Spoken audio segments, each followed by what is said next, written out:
إلى حضرة النبي مصطفى محمد رسول الله صلى الله عليه وسلم ثم إلى أرواحنا آله وأزواجه وذريته وأصحابه والقرابة التابعين التابع بإحسان إلى يوم الدين ثم إلى أرواحنا كل المسلمين والمسلمات المؤمنين والمؤمنات الأحياء منهم والأموات ثم إلى أرواحنا آبائنا وأمهاتنا وأجدادنا وجداتنا ومعلمينا وأساتذتنا وكل مجمعين. الفاتحة. أعوذ بالله من الشيطان الرجيم. بسم الله الرحمن الرحيم.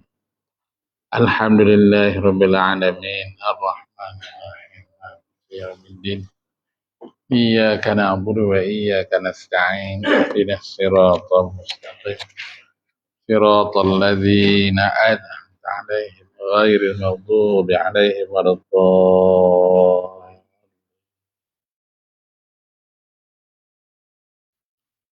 الحمد لله رب العالمين وبه نستعين. أشهد أن لا إله إلا الله وحده وأشهد أن محمدا عبده ورسوله. اللهم صل على سيدنا محمد. اللهم صل على سيدنا محمد. اللهم صل على سيدنا محمد وعلى آله وأصحابه ومن تبعهم بإحسان إلى يوم الدين. وقال رب اشرح لي صدري ويسر لي أمري واحلل عقدة من لساني يفقهوا قولي. ربنا افتح بيننا وبين قومنا بالحق وأنت خير الفاتحين. ربنا افتح بيننا وبين قومنا بالحق وأنت خير الفاتحين. ربنا افتح بيننا وبين قومنا بالحق وأنت خير الفاتحين. اللهم نور قلوبنا بنور هدايتك كما نورت أرضا بنور الشمس أبدا أبدا برحمتك يا أرحم الراحمين. اللهم أغننا بالعلم وزيننا بالحلم وأكرمنا بالتقوى وجملنا بالعافية. أما بعد. Alhamdulillah, alhamdulillah, segala syukuran kita panjatkan kepada Allah Subhanahu wa taala yang telah memilih kita untuk kita hadir bagi mereka salat maghrib secara berjamaah. Insyaallah mudah-mudahan Allah panjangkan umur kita lagi, kita dapat mengerjakan salat isya secara berjamaah dan salat-salat lain secara berjamaah. Insyaallah pada malam ini sekitar 40 minit dan masih sedikit kita faraid kita. Insyaallah. Ya, sebelum itu saya nak berkongsi dengan tuan dengan satu ayat Quran. A'udzu billahi minasyaitonir rajim. Bismillahirrahmanirrahim. Innallaha la yaghfiru an yushraka bihi wa yaghfiru ma duna dzalik liman yasha. Wa man yusyrik billah faqad dhalla dhalalan ba'ida. Shadaqallahul azim. Betul. Ayat ini maksudnya sesungguhnya Allah Ta'ala la yaghfiru, tidak mengampun dosa. An yushrika bihi, sesiapa yang melakukan syirik padanya. Wa yaghfiru ma duna dzalik liman yasha, dan Allah Taala mengampun dosa pula bagi orang yang dikehendaki pula. Yang tak syirik pada Allah Taala, Allah Taala ampun dosa dia. Wa man yusyrik billah, sesiapa yang syirik dengan Allah, faqad dhalla dhalalan ba'ida, maka dialah sungguh dialah orang yang sesatnya. Jadi dhalla ba'ida, sesat sungguh sesat. Betul nak ceritanya dalam kes ni, ayat ni Allah Ta'ala ni dia marah sungguh pada orang yang buat syirik pada dia. Syirik Allah Ta'ala itu menduakan Allah Ta'ala. Dia seolah-olah mengaku dan diri dia bahawa ada kuasa lain selain daripada Allah. Ada Tuhan lain selain daripada Tuhan Allah. Tuan-tuan, saya nak beri contoh satu. Sekiranya ada orang bertanya kepada kita. Kalau orang tanya ni contoh. Kalaulah ada orang tanya kepada kita. Kalau orang tak Islam, dia bertanya kita. Haji, orang Islam, kalau dia mati besok, nanti hari kiamat, dia masuk syurga ke neraka? Orang tak Islam tanya kita. Okey. Sudah, kita nak jawab kan? Kalau orang tak Islam dia tanya kita, Haji, orang Islam Kalau dia mati, nanti hari kiamat dia masuk syurga ke masuk neraka? Kita akan kata dia akan masuk syurga. Sebab kita berlagak baik dengan orang Islam, insyaAllah dia mati dalam keadaan dia ada akidah. Kan? Mana akhirul kalam, la ilaha illallah, yadkhulul jannah. Siapa yang akhir hayat dia berkata la ilaha illallah dan masuk syurga. Baik. Kata kalau orang kafir ni dia tanya lagi. Haji, kalau orang Islam tadi, dia hidup, katakan dia hidup 40 tahun. Contoh, 40 tahun. Dia lahir sampai 15 tahun, dia baru balik, umur 16, contoh nah. Contoh dia baru balik, 15, 16, dia baru balik, sampai umur 40 tahun. Dia ni selalu buat jahat. Selalu buat jahat. Tapi dia tak syirik kepada Tuhan. Tapi dia buat jahat. Dia mencuri, dia minum arak, dia berzina. Lepas tu kadang-kadang dia solat, kadang-kadang dia tak solat, kadang-kadang dia puasa, kadang tak puasa. Daripada dia lahir sampai umur 15, tak apalah sebab tak balik lagi. Dia mula balik saja sampai umur 40, dia jadi orang macam tadi. Orang yang buat jahat sepanjang hidup dia. Dia ni kalau mati masuk syurga ke masuk neraka? Katakan orang Islam tanya begitu. Tuan, kita jawab macam mana? Kalau dia masih ada akidah, dia tak solat bukan sebab dia kata solat tak wajib, sebab dia yang malas. Dia tak puasa bukan dia kata puasa itu tak wajib, cuma dia malas. Kan? Dia mencuri, dia berzina apa semua tadi, dia tak menyekutukan Tuhan, cuma dia jahat perbuatan dia. Maka kita yakin, kita akan kata apa? Dia akan masuk syurga. Betul tak? Okay. Katakanlah orang yang tak Islam tadi dia sambung lagi sekali. Haji. Sekarang ni ada satu orang tak Islam. Dia lahir sampai dia umur 15 tahun. Kalau orang Islam ni 15 tahun, dah balik. Ni orang Cina ni dah sampai umur 15 tahun. Kemudian dari umur 15 sampai umur 40 tahun. Dia tak Islam. Lepas tu dia mati. Dia mati pada umur 40 tahun. Dia masuk syurga ke masuk neraka? Kita akan kata dia akan masuk neraka. Okey. Sekarang ni orang yang tak Islam dia tanya lagi. Haji, orang yang tak Islam buat jahat, dia cuma tak syirikkan Tuhan, dia buat jahat selama berapa tahun? 25 tahun kan? Umur 1 tahun, umur 1 hari sampai umur 14 tahun tak kira sebab dia tak balik lagi. Umur 15 tahun sampai umur 40, lebih kurang 25 tahun. 25 tahun dia hidup dalam keadaan dia buat dosa. Okey. Dia buat dosa lah, tak solat, tak puasa, itu dosa lah. Dia minum arak, bagai itu, dosa. 25 tahun dia hidup dalam keadaan dia berdosa. Haji kata dia masuk syurga. Okey, dia kena masuk neraka juga. Dia masuk neraka juga sebab dia dosa tadi. Tetapi tak lama, tak kekal. Bukan tak lama, tak kekal. Akhirnya dia akan masuk syurga balik. Sebab dia ada iman kan. Sebab dia ada iman walaupun dia berdosa, dia bakar, dia azab gini. Akhirnya dia akan masuk syurga balik. Tempoh jahat dia tadi 25 tahun. Orang yang tak Islam tadi, daripada lahir sampai umur 14, dia ni dia akan sampai tak balik apa semua tu. Kita mikir umur 15. Umur 15 sampai umur 40, dia tak Islam juga, dia kekal tak Islam. Haji kata dia masuk neraka. Kekal selama-lamanya. Kan? Orang kafir dalam masuk neraka, fi jahannam khalidina fiha abada. Mereka ni dalam neraka jahanam kekal selama-lamanya. Okey. Kalau dia kata pada kita, Haji, Islam tak adil lah. Kita kata apa tuan? Macam kita nak jawab soalan ni? Orang kafir tempoh masa yang sama daripada lahir sampai umur 40 tahun tak Islam masuk neraka kekal selama-lamanya. Orang Islam tadi daripada lahir sampai 15 tahun dia belum balik, masuk umur 15 sampai umur 40 tahun, 25 tahun dia tak buat pahala pun, dia buat dosa manjang tapi dia tidak syirik pada Allah Taala. Masuk neraka tapi last sekali masuk syurga balik. Kenapa dia orang Islam ni dia tak kekal? Kenapa orang kafir tadi kekal? Sedangkan tempoh masa jahat dia sama 40 tahun. Kan dia bertali lahir. Tuan, Macam mana kita nak jawab?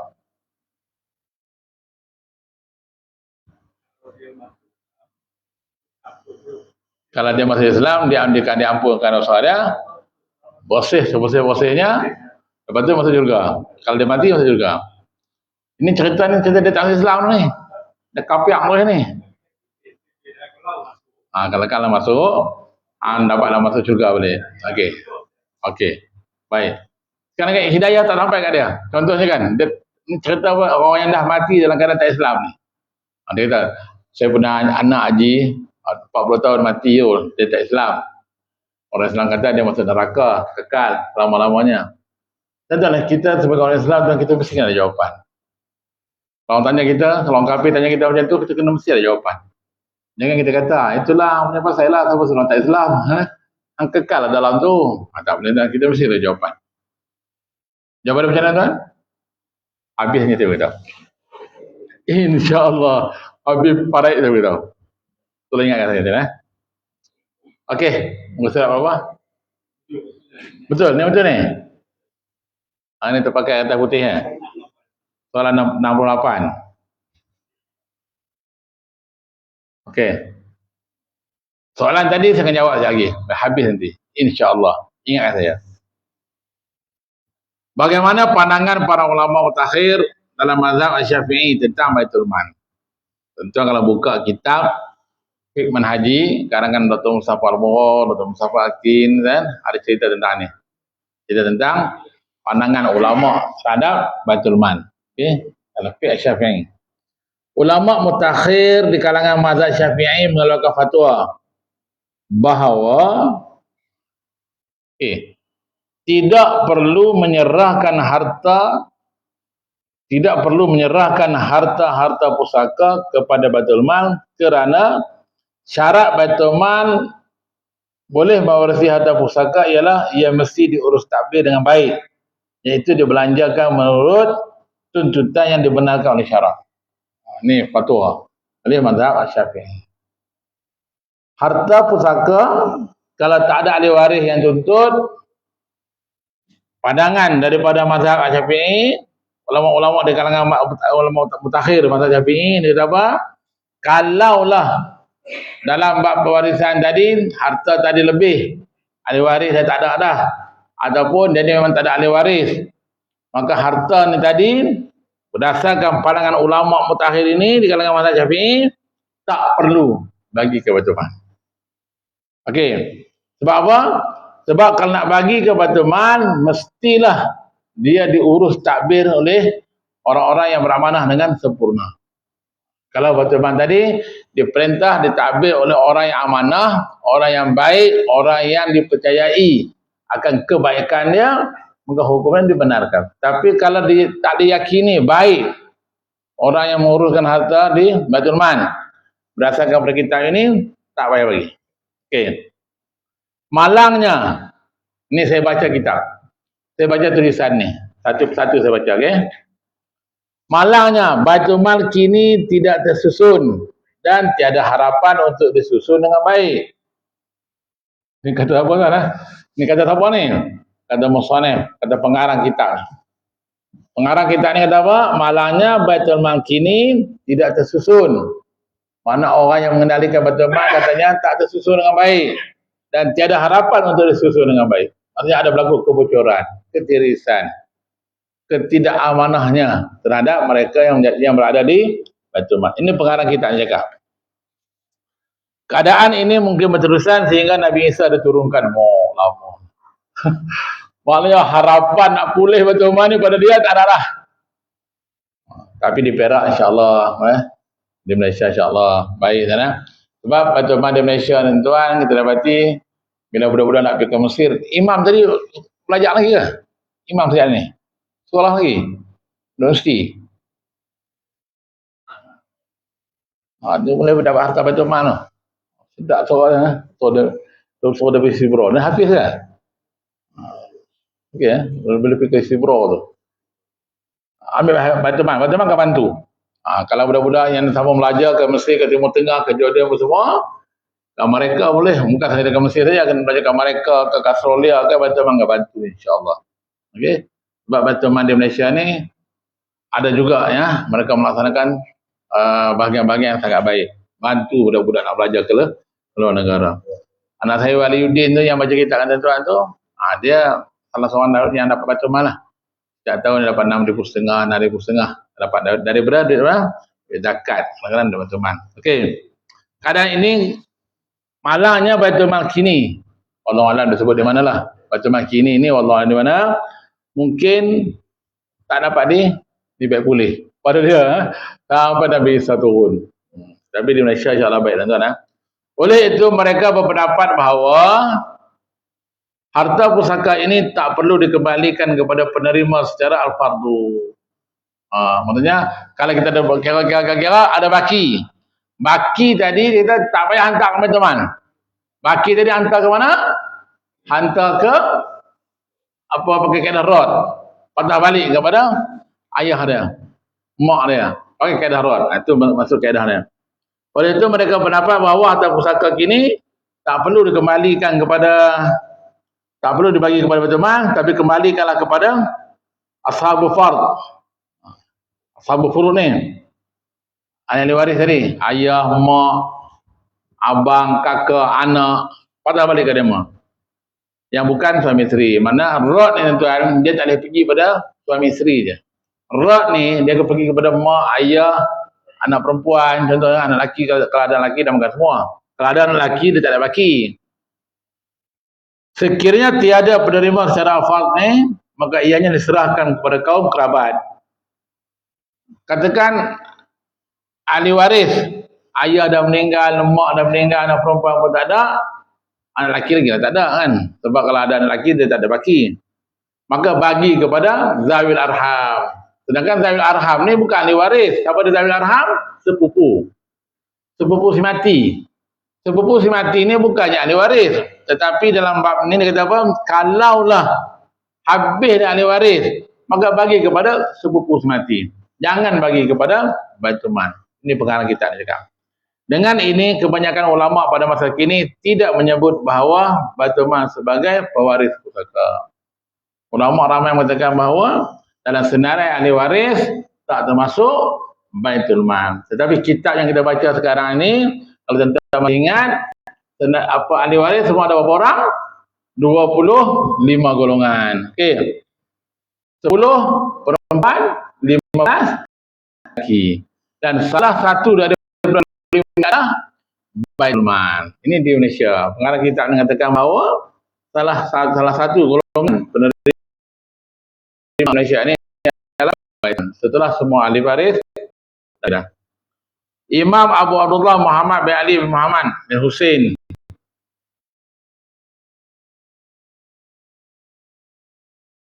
yang lebih dikenali sebagai Ibnu Muwaffaq Ad-Din menyebut dalam kitab, dalam syairnya yang dinamakan sebagai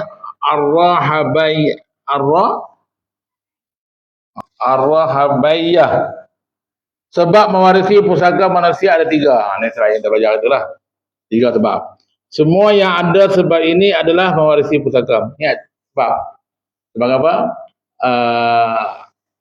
Keturunan. Sebab lagi pernikahan. Ini sebab-sebab jadi ahli waris. Iaitu perkahwinan, wala dan keturunan. Pernikahan disebabkan dengan pernikahan dia boleh jadi ahli waris. Disebabkan ada wala dia boleh jadi ahli waris. Dan disebabkan keturunan dia boleh jadi ahli waris. Tiada yang selain daripada 3 itu. Maka dalam bab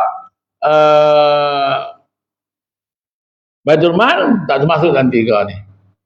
Baitul Mal bukan sebabkan perkahwinan. Pernah orang kahwin dengan pejabat Baitul Mal? Piangkan nikah dengan Baitul Mal? Tak pernah. Kan? Jadinya kita maka Baitul Mal bukan salah seorang daripada ahli waris. Okey. Maka ulama jumhur mengatakan bahawa Baitul Mal sekiranya diurus takbir dengan tidak betul, maka dia tak layak untuk menerima atau pusaka kita. Tetapi kalau dia diurus takbir dengan sempurna, dengan baik, dengan amanah, dengan jujur semua, mengendalikan harta pusaka dengan sempurna, okey, maka hukumnya adalah harus saja. Baik. Saya pernah sembang dengan pejabat mufti. Pejabat mufti kata apa? Rod tak ada diamalkan di Malaysia. Tetapi apabila ada baki, tak ada berkaedah rod, tapi pergi kepada Baitul Mal. Itu serahlah pada demo lain dah. Demo yang bertakbir di atas. Okey. Berdasarkan kita ni kata apa? Baitul Mal ni tak akan dapat tersusun sampai Nabi SAW terus. Lama lah. Dahsyat. Wallahualam. Saya pun tak tahu masuk ke mana. Ya kan? Oh, terbiar terus. Mungkinlah kot. Mungkinlah kot.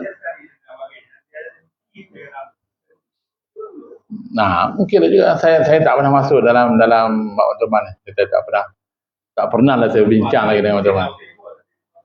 Pak tanah, harta-harta aset alih ni. Sebab dia dapat sikit, dapat lebih kurang suku ekor, nak tanam sawit dapat sebaris ya. Jadinya alah-alah nak payah tu biar saja. Tak diuruskan dengan sempurna.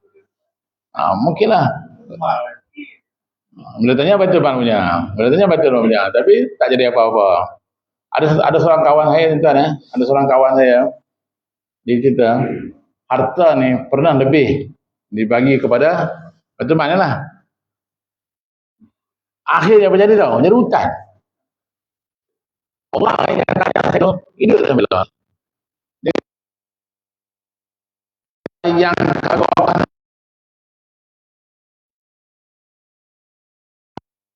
sahabat-sahabat semua jiran-jiran menjadi usaha hati. Dengan ada binatangnya, dengan ada ulang semua jadi sahabat perut. Nak ambil balik, kita dah wakaf dah. Itulah. Betul tu barangkali betul lah. Sebab saya tak pernah masuk ke jawab Baitul Mal ni, tak pernah. Okey, boleh juga nanti lain kali tu insya-Allah saya pergi tengok. Okey, baik tuan. Soalan 69. Soalan 69 ni saya tak bacalah. Sebab dia melibatkan tanah Perda Fikrah ni depa ada kaedah sendiri ya. Perda Fikrah ni depa ada undang-undang nama sendiri. So saya tak tahu bahawa undang Perda Fikrah ni rancangan tanah pinggir ni, maka yang ni nantilah kalau saya dapat ilmu mana tentang Perda Fikrah ni saya bacalah. Okey. Kita skip yang dulu lah. Baik, tengok soalan 70. Bapak Koda ada orang tanya tuan Ustaz, kalau seorang ayah bagi kenderaan pada anak, lepas tu anak tadi dia nampak membahaya guna kenderaan tadi, ayah boleh ambil balik tak? Boleh kan? Ayah hibah kenderaan pada anak, ayah boleh ambil balik. Kalau ayah rasa anak tadi pakai motor dengan cara salah gini-gini, ayah kata tak selesa, ayah ambil balik. Hukum dia boleh, tak ada masalah. Soalan yang diajukan kepada saya, Ustaz, kalau anak pula bagi pada ayah, untuk ayah guna pergi masjid. Sebab sebelum ni ayah pergi masjid, jalan kaki. Azan, Allahu Akbar, Allahu Akbar, ayah keluar dari rumah. Ayah sampai masjid, imam dah bersalam. Punya lambat ayah berjalan. Ini contoh Allah Alam betul tak betul kan? Dia tanya lagu tu lah. Kan? Punya lambat ayah jalan kaki. Maka dia rasa sayang pada ayah dia, dia kesian pada ayah dia beli sebuah motor pada ayah dia. Okay. Dia beli sebuah motor pada ayah dia. Ayah, ni motor saya bagi ke ayah, gunalah. Ayah pergi masjid, lepas ni nak motor lah. Dia bagi dah motor AS5. Okay. Pakai starter semua tu, cantik. Minggu pertama, ayah pakai motor sampai masjid. Masuk minggu kedua, ayah dah pada kona lah. Dah bukan lagi ala ke masjid dah. Dia kona ke tempat lain, kona maghrib tak ada kat masjid, isyak tak ada kat masjid. Lama-lama ayah ni subuh pun tak pergi masjid dah. Sebab ada seronok dengan motor tadi. Selang 2-3 bulan, ayah ni dah mula pening, saat tak jatuh, saat tak terbalik, luka tangan, luka kaki. Anak kata apa? Ini dah jadi mudarat dah ni. Apa tak? Niat anak tadi bagi motor supaya ayah boleh guna pergi masjid. Lama kelamaan ayah ketua tak larat, pening apa semua, ayah pun jatuh. Berdarah sana, berdarah sini. Motor rosak tak kisah, tapi ayah dia cedera tu dia jadi bimbang. Maka dia tanya, Ustaz, boleh tak anak ambil balik motor tu? Entah, boleh tak? Kita dah baca kitab itu, ayah bagi harta pada anak, hibah pada anak, ayah boleh ambil balik. Betul? Mak bagi motor pada anak, anak salah guna motor, mak boleh minta balik. Sekarang ni anak bagi motor ke ayah, ayah jadi mudarat pada ayah, cedera, jatuh, gini-gini. Boleh tak anak ambil balik? Hukum asal kata tak boleh. Kalau tak ambil balik, ayah akan start motor lagi. Pergi surau lagi, pergi masjid lagi, jatuh lagi, balut lagi sini. Esok balut lagi sini. Lusa balut belakang pula. Lama-lama habis seminggu, keliling balut sana, macam bekas korban. Baik, tuan-tuan ha? Hakikat hukum asal, tak boleh ambil. Okey, hakikat hukum asal, tak boleh ambil. Kalau anak nak ambil balik dengan tujuan untuk nak gantikan dengan benda lain. Contoh, tadi motor tayar 2. Sekarang nak ganti dengan motor tayar 3. Hukumnya dibenarkan. Ambil, tukar dengan benda lain yang sama tara harga dia ataupun lebih kurang dan mendatangkan manfaat kepada ayah tadi, hukum dia dibenarkan. Tapi kalau anak ambil balik, anak ada apa? Ayah, apalah ayah ni naik motor tak pandai terbalik. Anak dah ambil balik, anak spray lain. Spray cat hitam, bubur side mirror di bawah, pasang stand yang lagi tinggi, patah kempit, tukar bearing dia jadi lagi laju punya korek blok sementara. Maka anak ambil dengan ubah suai macam ni, hukum dia tak boleh. Tapi kalau ambil, dia tukar dengan motor yang tayar 3 tu, maka hukum dia gunakan. Sebab dia tukar dengan benda yang lebih baik. Ataupun dia ambil, ayah, inilah ayah. Saya berilah motor ni kat ayah balik. Saya beli kat ayah. Hari tu saya bagi motor ni pada ayah free. Tapi sekarang ni, saya belilah kat ayah. Saya beli dengan ayah, harga RM5,000. Maka dia ambil RM5,000 ni, ayah dia ambil RM5,000, dia bagi pada ayah dia tukar, sebab untuk keselamatan ayah dia. Maka hukum ni dibenarkan. Okey. Jangan ambil terus. Anak dia geram ke ayah dia ambil terus. Yang berlaku setengah tempat, anak dia ambil rumah ayah dia ambil rumah mak dia, lepas tu ayah dia tertendang keluar. Berlaku sana. Okey. Soalan 70. Apakah yang dimaksudkan dengan harta sepencarian? Okey, inilah tajuk yang paling penting. Antara tajuk-tajuk penting dalam faraid, harta sepencarian. Okey. Harta sepencarian ialah harta yang diperoleh dalam masa perkahwinan seorang suami dengan isterinya. Ahmad kahwin dengan Siti. Masa dia perkahwin berdua adalah beli harta sikit. Beli rumah, beli kereta, beli tanah, beli gini. Itu kalau beli sama-sama, namanya harta sepencarian. Rumah contohnya harga RM200,000. Ahmad bagi RM150,000. Siti bagi RM50,000. Itu namanya harta sepencarian walaupun tak sama banyak.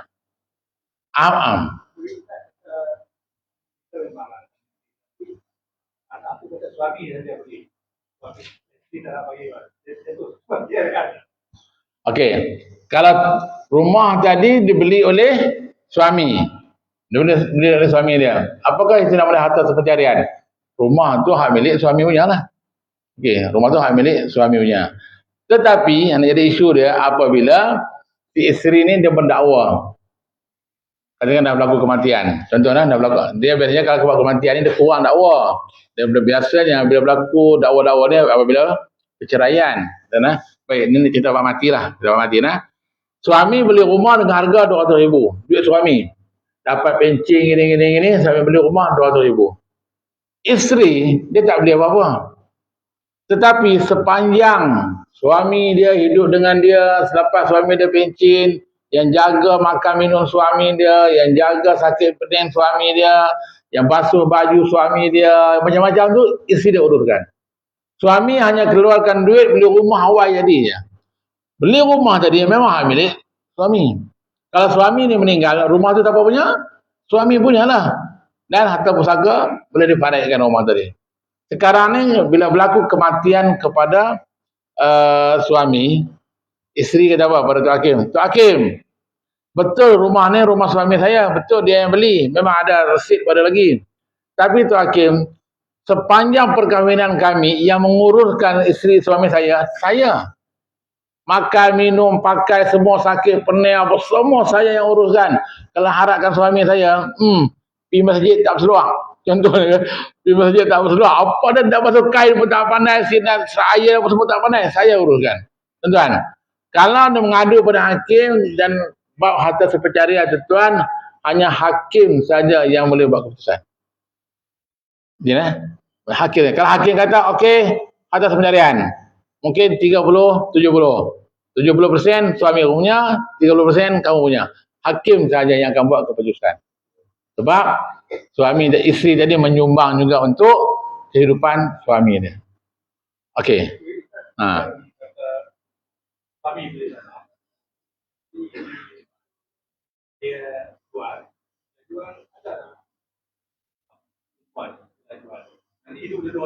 Okey. Kalau isteri menuntut, kalau dia menuntut, itu mahkamah yang menentukan. Harta dalam kita tersebut, tak. Dalam bahagian hakim saja yang boleh buat keputusan. Harta sepencarian, dia punya persen dia, hakim saja boleh buat keputusan. Kecuali kalau membelikan satu harta, kita beli satu harta tadi, kita ada bukti dia. Contoh, rumah harga 200,000. Suami modal 100,000, isteri modal 100,000. Beli rumah pada tahun 1960, lama. Pada tahun 2020, jual rumah tadi. Masa beli rumah tadi 200,000. Masa jual rumah 2 juta. Okey, sebab beli dulu, jual sekarang 2 juta. Sekarang ni bila nak bagi balik ikut asal ke? Seorang 100,000. Tak, dia bagi pada harga semasa. Kalau harga semasa 2 juta, masa modal dulu seorang 50, maka masa bagi sekarang ni 50 lah sebab ada bukti. Tapi benda yang tak ada bukti hanya mahkamah yang akan putuskan. Tuan-tuan memang berlaku tuan-tuan Niat siapa yang benda ni kena berhati-hati lah. Okey. Contohnya isteri kita dengan kita hidup sekali, beli harta sama-sama semua, lepas tu meninggal salah seorang. Katanya isteri meninggal dululah. Isteri meninggal dulu. Bila isteri meninggal dulu, parailah harta dia. Kita kata, mana boleh parai rumah tadi? Rumah tadi aku ada share dalam tu. Tuan-tuan benda ni kita kena ingat tuan. Bila harta kita beli bersama dengan isteri kita, tanah ke rumah ke kereta ke apa saja beli bersama, pada nilai persen mungkin 50-50, mungkin 40-60, ataupun 20-80. Bila beli bersama, berlaku kematian pada seseorang, salah seorang daripada dua tadi, maka yang harta hak dia tu, katakan beli rumah 50%, 60%, maka yang faraid hanya 50%, bukan sebuah rumah. Kadang-kadang orang tak peduli kan. Dia tak peduli sama dia tak tahu ataupun dia nak mudah kerja. Kan? Seorang suami beli rumah dengan isteri sama banyak modal dia. Seorang 100,000. Meninggal isteri, jangan faraid sebuah rumah. Sebab kalau sebuah rumah termasuk harta suami. Suami masih hidup lagi. Petang semalam duk mancing ikan terobok. Mancing ikan terobok lah, mancing ikan apa? Ikan patin lagi. Suami masih hidup. Kenapa kita nak faraidkan harta suami? Faraid pada tuan harta yang dah mati. Okey benda ni berlaku tentang banyak sangat. Saya pernah jumpa isu-isu ni Bila tanya ni siapa meninggal ni? Suami meninggal. Rumah beli sama-sama. Itu kenapa nak faraidkan harta puan punya? Kalau dia kata tak apalah ustaz, mudah kira. Bukan ustaz mudah kira senang kira. Ambillah hak kita dulu. Contohnya kalau rumah, harga rumah tadi 200,000. Malah ni kira tulis buang terus ni.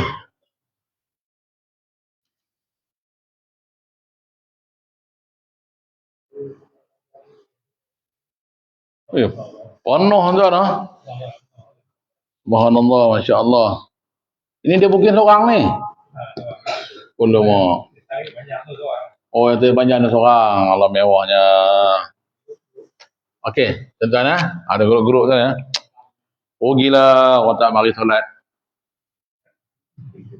Oh gila. Ini mustahil makan ikan kering ni. Baik tuan katakan sebuah rumah. Okey, sebuah rumah. Rumah ni dibeli suami isteri. Okey, harga seorang 100,000. Okey, seorang 100,000. 100,000. Suami isteri, katakan yang meninggal ni isteri. Anak katakan ada seorang lelaki, seorang perempuan. Ini contoh, saya lagi mudah kan. Suami dapat atau pusaka? Dapat, sebab yang meninggal ni isteri. Suami dapat berapa tuan? Suami dapat 1/4. Anak ni seorang lelaki seorang perempuan dapat 3/4. Okey. Bila kita nak faraid, kalau rumah macam ni, kita jangan faraid nilai 200,000.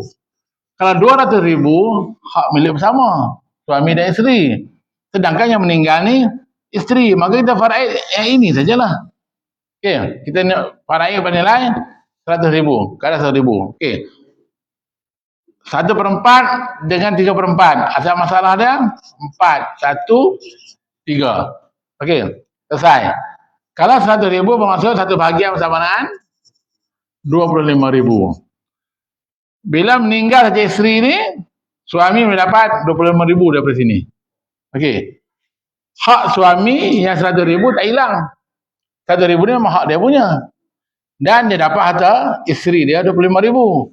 So, 125,000 ni pada suami masih ada. Sebab suami masih hidup. Tapi kalau kita faraid sebuah rumah 200,000, bermaksud kita faraid sekali dengan hak milik suami. Tuan, benda ni berlaku tuan. Benda ni berlaku. Okey. Yang baki 75,000 ni anak-anak lah. Laki 2 bahagian, perempuan 1 bahagian. Anak perempuan dapat berapa?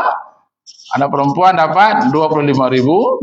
Anak laki dapat 50,000. Habis semua 100,000. Okey. Kalau harta sepencarian, jangan kita faraid semua sekali. Kecuali kalau tuan punya harta dia setuju. Kalau faraid pun bapak dia nak dulu itu lagi. Jadi dah ada idea dah. Apa nanti rumah kan boleh macam. Ya, betul. Betul. Okey. Tuan betul soalan ni. Rumah sebuah. Anak dia kata, ayah dapat 25,000 je. Kami 2 beradik, dia 50,000. Ayah ambil bilik depannya lah. Dapur, ruang tamu, semua kami punya. Tuan, sebab itulah saya harap sangat anak-anak tu hadir dalam kuliah faraid. Sebab apa tuan? Dia dengar bahawa dia boleh untuk peringkat awal katakan gini. Betul Haji ya. Ayah, dia ada hak hanya 25,000. Kalau kira-kira ini. Anak-anak ada hak sampai 50,000. 75,000. Anak perempuan 25,000. Anak lelaki 50,000. Kalaulah anak-anak ni dia tahu pengorbanan mak ayah dia, jasa mak ayah dia nak balas macam tu balasnya. Dia boleh berirlak, dia boleh apa? Lepas dia taharus keluar daripada masalah faraid. Dia boleh kata kalau anak lelaki tak begini. Ya. Saya ni anak ayah, anak umi. Rumah ni saya tahu hak milik bersama ayah dengan umi. Bila umi dah meninggal, hak ayah ada. Hak kami pun ada. Saya sebagai anak ayah, saya keluar dari masalah ni. Bukan keluar rumah. Saya keluar daripada faraid. Dia keluar. Harus dia keluar. Maksudnya, bahagian dia 50,000, dia tak ambil. Bila dia tak ambil, bermaksud ayah dah ada 3/4 pada rumah tu. Betul? Tinggal anak perempuan ada seorang, hak 25,000 tadi. Kalau abang tadi keluar, kalau adik ni dia mengaji, dia faham juga, dia kata, bang, ya, bang, saya pun keluar jugalah. Okay? Saya keluar juga daripada pembagian harta pusaka ni. Maka rumah sekarang jadi hak milik siapa? Hak jadi milik suami dia secara 100%. Okey, jelas je Kalau tak betul. Kalau dah gini lah ayah. Saya tak nak keluar. Besar nak ayah 25,000. Tapi saya tak gabar nak halau ayah keluar. Boleh tak ayah bayarkan saya 25,000? Okey. Kalau ayah kata ginilah, ayah bayar 25,000. Ayah ambil duit, nah Siti 25,000. Bermaksud hak anak tadi dah untuk zat rumah tadi dah selesai sebab ayah dah bayar dengan nilai 25,000. Boleh tak ayah kata, Siti, anak apa nak store sana? Habis duduk sana? Ayah tak amat nak buat itu. Tapi nak cerita dia, begitulah keadaannya. Apabila ayah dah bayar tadi, maksudnya rumah tadi, sebahagian tadi jadi hak milik ayah. Hak milik ayah lah. Baik, kalau anak tadi, hak dia lelaki tadi, dia dah bang. Tak apalah ayah, ayah tak bayarlah sebagai ayah lah rumah ni. Maka dengan anak perempuan dia tak ada terikat apa-apa. Dengan anak lelaki pun dah tak terikat. Rumah jadi hak milik ayah. Tiba-tiba ayah kahwin lain. Dalam keadaan ini ayah kahwin lain. Cantik pula bini dia. Muda sebaya dengan anak lelaki dia. Anak kita apa? Ya. Rasa macam tak jadi bagilah ya. Cantik pula makcik baru ni. Hukum dia tak boleh tarik balik. Sebab dia telah keluar daripada masalah faraid. Dia hak milik ayah. Baik. Bila ayah kahwin lain, duduk rumah tadi, okey, lepas tu ayah meninggal. Ayah meninggal. Rumah siapa punya? Rumah siapa punya? Isteri punya ke?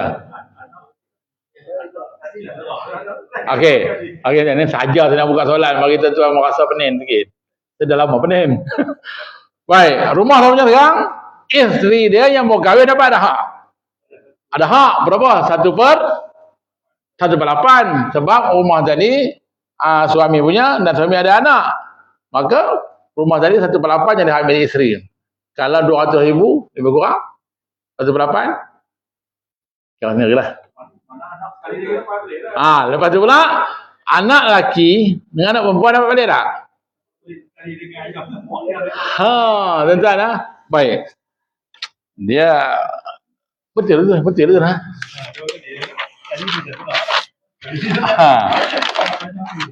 Cuba balik keluar kan. Okey. Sekarang ni ayah tadi dia menikah lain. Bila ayah menikah lain yang sebagai suami, isteri. Ni anak pertama ni, lelaki perempuan. Perempuan ni tadi dia dah bagi dah. Dia dah keluar dah daripada bab faraid. Bab faraid dengan mak dia dah keluar dah. Saya dah. Sekarang ni ayah dah meninggal. Okey, ini dah habis dah kan? Habis. Sekarang ni ayah. Ayah meninggal pula ni. Ayah meninggal pula. Bila ayah ni meninggal, siapa ahli waris dia? Oh, ini bukan ni lagi ni. Dia kahwin baru kan, kahwin baru. Isteri pertama dah habis, ni isteri baru. Materi dia. Isteri 1/8. Anak lelaki dan anak perempuan ada hak lagi tak? Baik, yang ni anak perempuan ni ada hak lagi tak? Kenapa ada balik? Kan jadi dah bagi dah. Betul lah tuan, betul lah tu saja je tuan, sajalah. Yang tadi harta sebelah mak dia, mak dia selesai dah. Dia tak ada ungkit dah. Sekarang ni kebetulan ayah dia meninggal pula. Bila ayah dia meninggal pula, maka sekarang ni anak-anak ni akan mengambil hak ayah lah. Banyak mana tuan? 7/8. Okey. Kalau katakan 240,000 lah sana. 240,000. Bermaksud yang ni dapat apa? Asal masa 8, 1, 7. 30,000. Ayah dapat, isteri baru dapat 30,000. Isteri lama dapat 210,000. Anak. Isteri baru dapat 30,000. Isteri lama dah kubur no. Okey, isteri baru dapat 30,000, anak-anak dapat 210,000. Seorang lagi sama perempuan. Jadilah. Memang jadi tu banyak ni 20,000 kan. Okey. Bila si isteri ni dapat 30,000, anak-anak dapat 210,000, dia bagi-bagi, kalau dia bagi dalam bentuk duit, contohnya kan, dia bagi bentuk duit. Anak lelaki dah apa? Nak jual rumah ni kepada orang lain sayang, dia beli. Dia beli rumah ni dengan harga 240,000. Dia bagi pada makcik dia 30,000, dia bagi pada adik perempuan dia. Okey, 210,000 bagi berapa tuan? Bagi 3. Maksud dapat 70,000. 140,000. Adik perempuan dapat 70,000. Dia yang lelaki dapat hak dia 140,000. Okey. Maknanya agak-agak dia keluarkan duit macam mana tuan? Dia keluarkan duit 240,000 ke ataupun dia keluarkan duit hanya dia keluar 100,000 je. Sebab yang ni dia tak ambil lah sebab dah memang dapat dia kan. Okey. Tuan-tuan dalam kes ini rumah siapa punya? Anak yang beli punya. Anak lelaki tadilah. Baik, bila dia beli rumah ni, makcik ni duduk mana?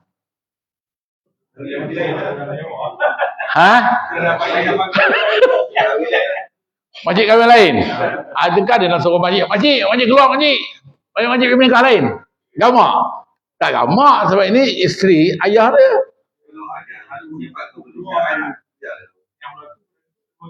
Yang berlaku je kan. Cikgu dia kata apa? Kalau sifat kemanusiaan ada, makcik duduklah sini. Kan? Tapi kalau tak ada sifat kemanusiaan yang berlaku pada setengah orang, Pakcik, rumah ni saya dah beli, lorong 3 sana, ujung sekali, ada tulis tu, house for rent. Pakcik duduk lah situ pakcik Pakcik duduk lah, pakcik dapat 30,000, rumah tu nak sewa katanya sebulan 300 je. Pakcik boleh dapat lah 30 bulan. Duduk lah. Tuan-tuan, kalau tak ada free kemanusiaan, jadi. Ada anak halau ayah, anak halau mak keluar, ada tuan. Kalau tidak, tak wujud rumah orang tertua. Kenapa wujud rumah orang tertua? Antaranya anak, dia buang mak dia lah. Tak payah bagi alasan lah. Alasan kami nak kerja payah, tak ada orang jaga mak. Itu alasan kan. Okey nah. Rumah orang tertua tu kesian kan. Mudah-mudahan anak-anak kita tak buat kita lagu tu dah. Okey. Mudah-mudahan anak-anak kita tak buat kita lagu tu. Kalau yang hantar rumah yang membayar, benda tu rumah tu tadi rumah yang membayar. Jaga bagus. Betul okey. Dia hantar rumah asuhan tu 1 bulan sampai 1,500. Contoh kan, makan minum sakit ayah nak solat berjemaah dia pergi hantar dengan van. Contoh kalau ada macam tu ayah solat jemaah dia hantar dengan van, ayah nak solat jemaah fardu tu dia hantar dengan van, depa tunggu sekali, sakit ayah dia bawa pergi klinik. Tuan-tuan, tetap tak sama nilai dengan duduk dengan anak. Tetap tak sama nilai. Ayah ni kadang-kadang dia teringin. Ayah kan, tuan-tuan ayah kan tahulah. Kita tuan-tuan jangan menangis tuan-tuan. Anak kita susah, anak kita sakit, kadang-kadang kita tak mampu nak beli barang makanan kat anak kita. Kita tak menangis depan anak tuan. Kita menangis atas sejadah. Kan? Anak orang lain semua masa laptop, Apple barang tuan kan. Nak buat kerja sekolah, universiti kan. Anak kita laptop pun tak ada. Laptop tak ada ni contoh. Lah tu ayah tuan-tuan sama dengan saya tuan, kita lelaki. Kita sama-sama sombong. Lelaki. Kalau sombong dengan Allah Ta'ala kita, maksudnya kita sombong dengan kita tak tunjuk depan anak kita. Tak tunjuk depan bini kita kadang-kadang kan. Anak kata ayah, nak beli laptop lah ayah. Kawan-kawan buat kerja susah nak kongsi-kongsi. Dia dah tidur baru saya dapat lah. Kadang-kadang dia baru tidur pukul 3 pagi. Saya baru boleh sambung.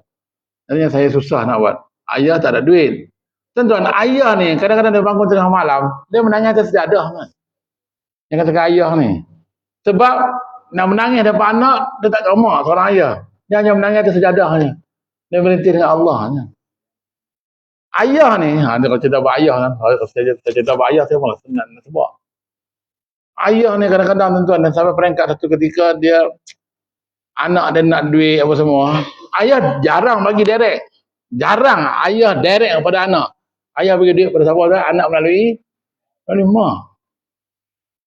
Ayah ni dia tak tunjuk lemah dia. Dia tak tunjuk dia apa? Allah dia. Dia takkan tunjuk. Sebab dia nak bagi anak dia rasa selamat dengan dia. Kalau ayah menangis pada depan anak dia, ayah minta duit ayah nak beli laptop. Tuan-tuan, anak rasa tak selamat ada ayah lagu ni. Anak kata apa ayah aku ni? Lebih baik heroin Ustaz. Lebih baik Syaruhan kan. Tapi ayah ni dia tetap ada ayalah menghadapan ayah beli. Mana nak cari duit? Ayah pun tak ada duit. Ayah bangun tengah malam 3-4 pagi ambil wuduk sejuk-sejuk tu. Allahu Akbar. Angkat tangan merintih. Ini ayah. Ini ayah. Ramai ayah-ayah yang sifat lagu ni. Anak nak duit daripada rombongan. Kan? Anak nak daripada rombongan. Tuan-tuan, benda ni berlaku tuan. Cerita berlaku. Sebab saya guru sekolah, saya tahu lah benda ni. Ada budak nak berombongan tuan, tak ada duit. Tapi teringin nak berombongan sebab tak nak sampai Kuala Lumpur. Nak harap ayah bawa, ayah hanya ada motosikal. Adik ada 4 orang, isteri seorang. Boleh naik 6 orang, 7 orang sama-sama ayah satu motor. Tuan-tuan, buah bakul pun tak muat lagi. Buah bakul pun tak muat lagi tuan. Akhirnya apa jadi tuan? Anak ni tak jadi berombongan. Sebab ayah tak ada duit. Ayah tak ada duit. Apa ayah buat tuan? Ayah hanya apa? Bangun tengah malam. Dia cakap pada anak dia, pergilah rombongan. Pergilah rombongan. Anak tanya, ayah, duit, cikgu nak duit dah. Cakap kat cikgu, minggu depan ayah bagi. Minggu depan ayah bagi. Tuan-tuan, minggu depan tu, minggu nak pergi dah. Minggu depan tu, minggu nak pergi dah. Ayah kata minggu depan. Ayah ni, dia sampai peringkat, dia sanggup bangun, kadang-kadang tuan bangun 3-4 pagi tuan, keluar rumah, ambil sedikit ketenangan, solat, minta doa apa semua tuan. Dia keluar pada rumah tuan dengan motor buruk dia, pergi cari kat mana dia boleh berhutang. Kat mana boleh berhutang. Asalkan harapan anak untuk nak pergi rombongan bersama dengan kawan-kawannya tercapai. Pengorbanan seorang ayah, mak malu ni yang cerita. Tiba-tiba anak ni dah besar, hantar ayah orang tua. No, hantar orang tua yang mahal tadi kan. Yang saya boleh mati sebab dia dah kaya, dia belajar pandai apa semua. No, ayat mata ayah ni, hak yang masa dia darjah 6 dulu, dia tak tahu. Sebab ayah ni jarang menangis depan anak-anak. Sebab nak bagi memastikan anak ni selamat dia dan ayah macam ni. Kalau ayah menangis depan anak tu, ayah minta di sekolah 50 sen. Ayah tak ada duit. Tuan-tuan, anak apa? Ayah aku ni kalau pimpin. Kalau pimpin, lebih baik pimpin lagi. Okey. Okey, so kesimpulan tuan-tuan, anak-anak kita doa pada Allah Ta'ala supaya dia seronok jaga kita lah. Seronok balik ziarah kita. Anak-anak yang tak balik ziarah mak ayah ni, baliklah, pulanglah. Okay? Tuan-tuan yang ada mak, ada ayah, baliklah. Pulanglah ke rumah. Ini cuti sekolah ni. Esoklah sekolah. Kan? Esoklah sekolah sana. Baliklah. Saya pesan pada cikgu saya mesyuarat tadi. Cikgu, baliklah. Mesyuarat saya takkan buat dalam masa ni. Jangan bimbang. Baliklah.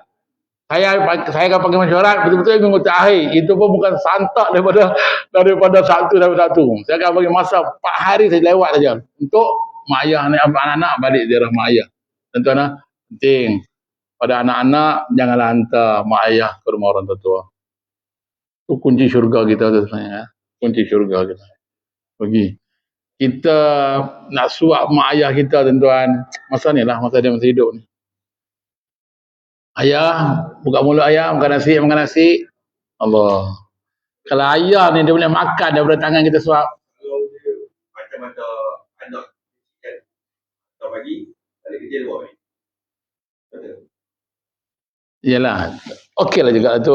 Daripada hantar tinggal tu lagi saya tak setuju kan. Hantar tinggal saya tak setuju. Kalau hantar pagi sebab kita kerja, ni barangkali satu kaedah juga lah kan. Dia nak memastikan mak ayah dia selamat ketika dia keluar bekerja.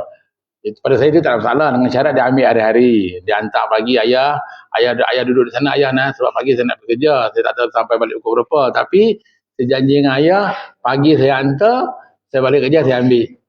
Janji mak ayah dia ada makan selamat dan dia ambil balik. Pada saya yang ni okey lagi tuan, daripada dia hantar tinggal walaupun dia bayar dengan kos yang tinggi. Kesian sama ayah kita.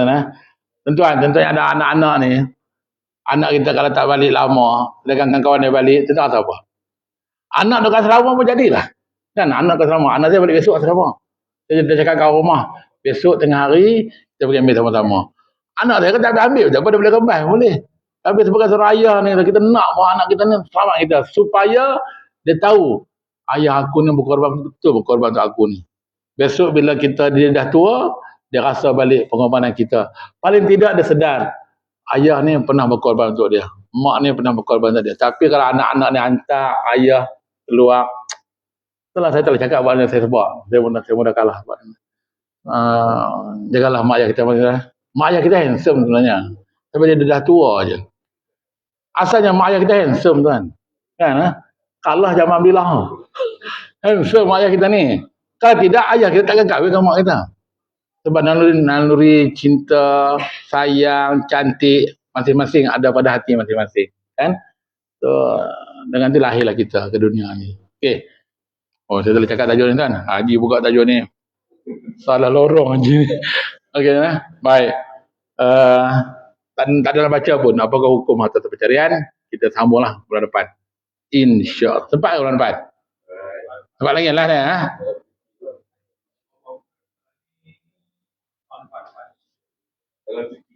Nak cuti ujung bulan ya? Awal bulan, okey. Okey, sebab saya bulan depan saya balik kampung.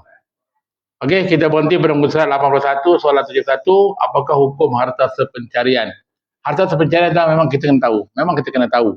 Sebab takut nanti berlaku kematian, kita nak faraid atas bini kita dengan harta kita habis sekali. Sepatutnya harta pencarian kita, tak payahlah faraid harta kita kan. Tapi dah kita tak tahu, kadang-kadang kita jalan semua sekali. Okey, dah ada soalan tuan. Balik pada tadi. Soalan yang tertinggal tadi nah. Apa soalan tadi? Apa kita nak jawab kepada orang yang tak Islam bila dia tanya kita, jadinya kami ni macam mana pula? Islam tak adil lah katanya. Ni pandangan dia. Kita kena perjelaskan. Orang tak Islam 25 tahun hidup sebagai tak Islam. Lepas tu mati, masuk neraka, kekal selama-lamanya. Sepatutnya dia kata apa? Dia kata orang yang tak Islam adalah, sepatutnya aku masuk neraka tak payahlah selama-lamanya. Kan? Aku hanya tak Islam 25 tahun. Bakar aku 30 tahun tak apalah juga. Okey, 5 tahun dia serah. Kan? Tapi janganlah selama-lamanya. Sebanyak Islam tadi, dia pun jahat juga. Tapi habis azab dia masuk dalam syurga. Tuan-tuan, saya jawab macam ni. Bulan depan saya jawab. Okey tuan, jawab dengan ni. Allah mengazab seorang ini bukan kadar tempoh masa, tuan. Allah bukan jadikan kadar tempoh masa itu punca nak azab selama-lamanya atau bukan selama-lamanya. Allah Ta'ala azab dia ni yang tak Islam tadi, yang selama-lamanya, bukan sebab tempoh masa 25 tahun, 30 tahun, 40 tahun, tetapi sebab tahap jenayah itu. Tahap jenayah dia dengan Allah Ta'ala. Apa jenayah dia? Syirik. Itu tahap jenayah dia paling tinggi. Contoh, saya nak beri contoh tuan-tuan, tuan-tuan nampak lebih jelas. Seorang lelaki dia culik seorang perempuan. Seorang lelaki culik seorang perempuan. Lepas tu buat lari. Katakan berlaku culik ni pada pukul 10 malam lah. Contoh nah, ingat 10 malam nah. Seorang lelaki culik seorang budak perempuan pukul 10 malam, buat lari naik kereta sampai ke satu tempat. Lepas tu dia bawa budak-budak tadi masuk dalam rumah. Lepas tu dia rogol. Sampai pukul 3 pagi. Pukul 4 pagi dia lepas balik. Dia hantar pula tempat tadi. Contoh ni contoh. Baik. Berapa jam? 10 malam sampai pukul 3 pagi. 5 jam. Okey. Dia hantar balik, dia tak kena ni. Selang seminggu 2 minggu dapat tangkap. Okey, dapat tangkap. Pendengar CCTV ke apa Allah dapat tangkap. Bila dapat tangkap si lelaki ni, dia sabit dengan kesalahan, buah mahkamah, buah penjara, dia bicara. Haji taklah kan. Lama dia berjaga kan. Baik. Bicara. Bila bicara, katakan tu hakim jatuhkan hukuman. Jahat dia tadi berapa jam tadi? 5 jam. Daripada mula dia colek, sampai dia rogol, 5 jam. Mahkamah jatuhkan hukuman. Ambil tu hakim demam. Dengan ini mahkamah menjatuhkan hukuman kepada simpulan bin simpulan dengan 30 tahun penjara. Dengan sebatan, 10 kali sebatan. Ini contoh, tak nak contoh jangan aku jumpa tu hakim lah. Betul ke kes ni kalau rogol 5 jam kena penjara 30 tahun. Ini contoh. Barangkali lebih lagi kan. Allah Alam lah.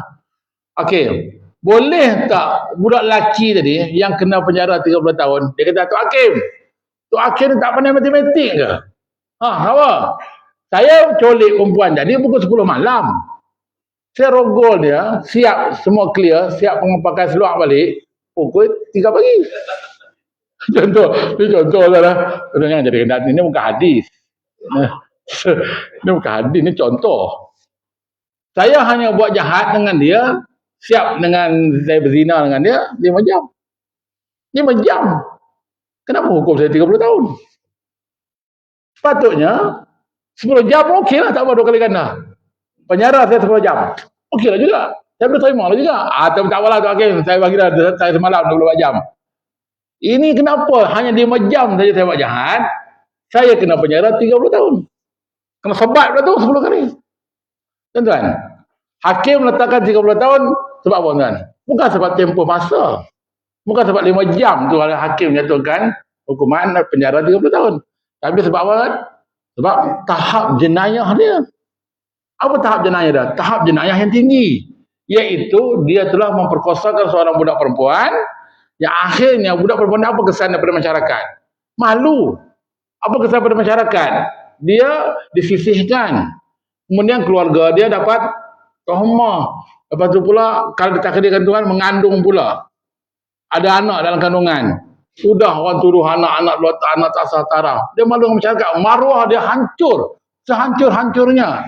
Jadinya tu hakim ambil kira benda yang impak kesan pada diri perempuan tadi.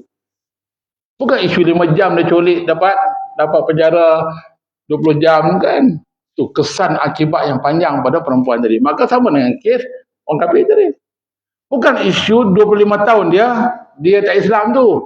Isunya adalah dia melakukan tahap jenayah akidah yang tinggi pada Allah, iaitu mensyirikkan Allah. Sebab tu Allah kata la yusyrik billah, jangan kamu syirik dengan Allah Taala. Inna syirka la dzulmun azim, sebab syirik ini dosa yang sangat besar. Allah Taala tak ampun dosa syirik. Orang yang buat dosa tak solat, lepas tu dia minta ampun betul-betul, Allah ampun. Orang yang dosa berzina, dia bertobat sungguh-sungguh, insya-Allah Allah ampun.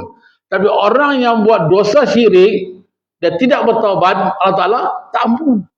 Sebab itu tuan-tuan, kalau orang tak Islam tanya kita, kenapa aku kena bakar selama, bukan aku ni saya. Kalau kafir kena bakar selama-lamanya, jawapannya adalah tahap jenayah akidah kamu sangat tinggi pada Allah Taala. Cukup untuk malam ni. Dah jawab tuan Dah jawab dan yang klaim bulan depan. Dia tak pandai. Dia tak pandai. Orang yang sungguh betul orang yang tak Islam ni, Allah tuan dengarlah dalam baru ni orang Buddha kan dialog dalam TV dengan tuan ustaz tu kan, dia percaya pada Tuhan. Dia tahu tentang Rahman, Rahim, semua dia tahu. Cuma pada ketika itu kalau kita hujah juga dengan Al-Quran untuk orang ni, dia hanya dapat dengar itu. Tetapi insya-Allah mungkin mukjizat Al-Quran ni mungkin mukjizat Al-Quran ni boleh melembutkan hati dia. Insya-Allah dapat hidayah. Karena ada ketikanya manusia macam ni dia perlu pada logik akal untuk nak settlekan isu masalah keyakinan diri dia tu. Kadang-kadang kalau dia berhujah dengan dalil-dalil pun yang tak mau juga kan. Bila hujah dengan dalil akal, kadang-kadang dia termasuk juga dalam pemikirannya. Wallahu a'lam. Tapi kalau kita alasan inna dina indallahi Islam, memang tepatlah. Hanya agama dari Allah, agama Islam. Okey. A'udzubillahi minasyaitonir rajim. Bismillahirrahmanirrahim. Alhamdulillahirabbil alamin wassalatu wassalamu ala Rasulillah wa ala alihi washabihi ajmain. Allahumma fir lana dzunubana wa li walidina wa rahmana kama rabbana shaghira wa li jami'il muslimina wal muslimat mu'minina wal mu'minat al ahya'i minhum wal amwat. Allah, kami mohon padamu ya Allah, kelapanglah kubur mak ayah kami ya Allah. Kelapanglah kubur mak ayah kami ya Allah. Ya Allah, kau teranglah kubur mak ayah kami ya Allah. Kami rindu mak ayah kami ya Allah. Hari ini bulan Rejab ya Allah. Lepas ini Sya'ban. Lepas Sya'ban Ramadan. Mak ayah sangat menanti hari ini bulan Ramadan. Satu ketika dulu ya Allah. Dulu ya Allah, mak ayah kami sangat menunggu datangnya bulan Ramadan. Dia seronok berpuasa ya Allah. Mak ayah kami seronok sungguh pergi tarawih ya Allah. Hari ini mak ayah kami dah tak ada lagi ya Allah. Allah hanya tinggal kami, anak-anak mereka ya Allah. Saya mohon padamu ya Allah, ke lapang kubur mak ayah kami ya Allah. Mak ayah kami banyak jasa dalam membesarkan kami ya Allah. Allah, kami mohon padamu ya Allah, kau beri rahmat dan sayangmu kepada mak ayah kami ya Allah, ke dalam kubur mak ayah kami ya Allah. Allah, kami rindu mak ayah kami ya Allah, kami rindu mak ayah kami ya Allah. Kami nak peluk mak ayah kami ya Allah, kami nak cium mak ayah kami ya Allah. Tapi semuanya dah tak ada lagi ya Allah. Ya Allah, kami mohon padamu ya Allah, tanam kalau di hati kami, kasih sayang kami pada mak ayah kami tak belah bagi ya Allah. Ya Allah, kami juga mohon padamu ya Allah, kau bila kasih sayang anak-anak kami juga pada kami ya Allah. Seperti mana kami hari ini kami sayang pada mak ayah kami ya Allah. Rabbana taqabbal minna du'ana innaka antas samiul alim wa tub 'alaina ya maulana innaka antat tawwabur rahim. Irhamna da'wahum fiha subhanakallahumma wa ta'ala. Salam wa akhiru da'wahum alhamdulillahi rabbil alamin. Mari kita akhiri dengan tasbih kifarah dan surah subhanakallahumma bihamdik asyhadu an la ilaha illa anta Bismillahirrahmanirrahim wal 'asr. Illal ladzina amanu wa amilus shalihat.